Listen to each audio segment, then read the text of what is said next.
Adapun kompetensi dasar yang akan kita capai pada hari ini yaitu 3.5, mengevaluasi sejarah kontemporer dunia antara lain runtuhnya Vietnam Selatan, apartheid di Afrika Selatan, Uni Soviet, Jerman Timur, Yugoslavia, dan Cekoslowakia.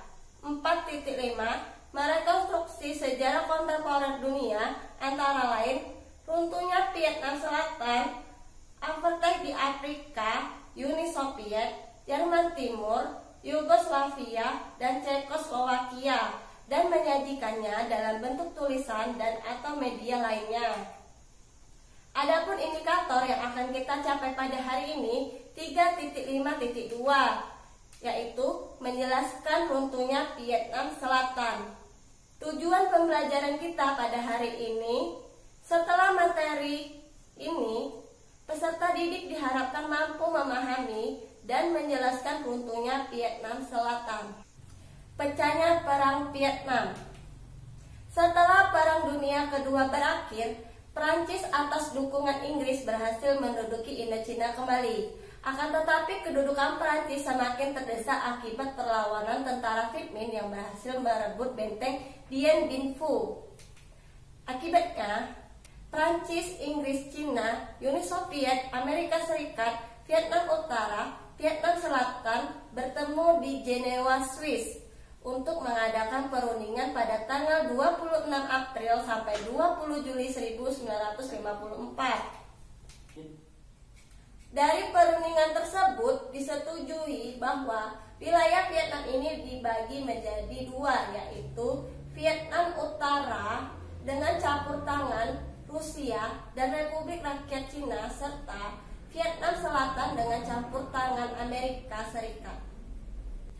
Persetujuan Jenewa juga memerintahkan dilaksanakannya pemilihan umum sebelum Juli 1956 untuk menyatukan Vietnam Utara dan Selatan dalam sebuah pemerintahan.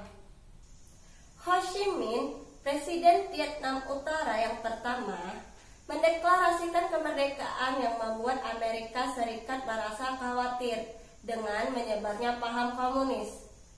Amerika Serikat menunjuk Ngo Dinh Diem melalui badan intelijennya yaitu CIA untuk memimpin Vietnam Selatan dalam mengalahkan Presiden Vietnam Ho Chi Minh.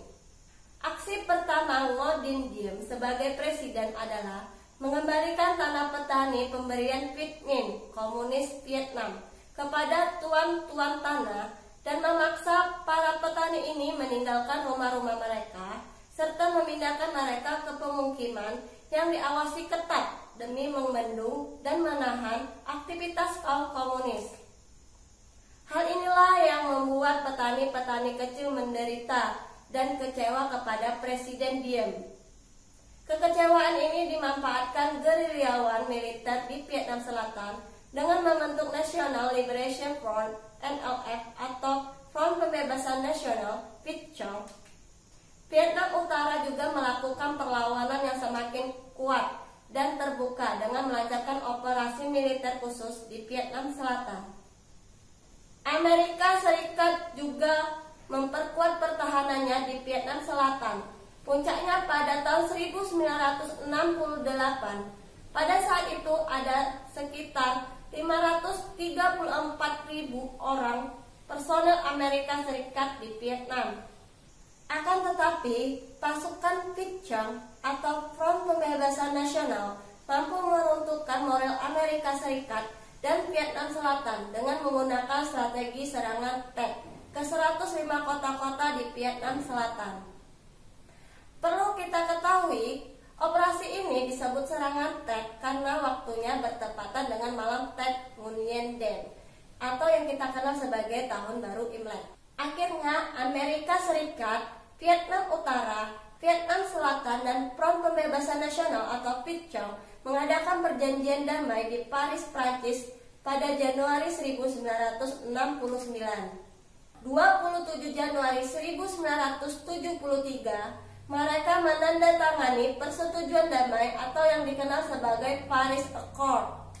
Pada tanggal 29 Maret 1973, Pasukan Amerika Serikat meninggalkan Vietnam dan semua markas MACV atau US Military Assistance Command Vietnam ditutup, dan bersamaan pihak komunis membebaskan 590 tawanan Amerika Serikat.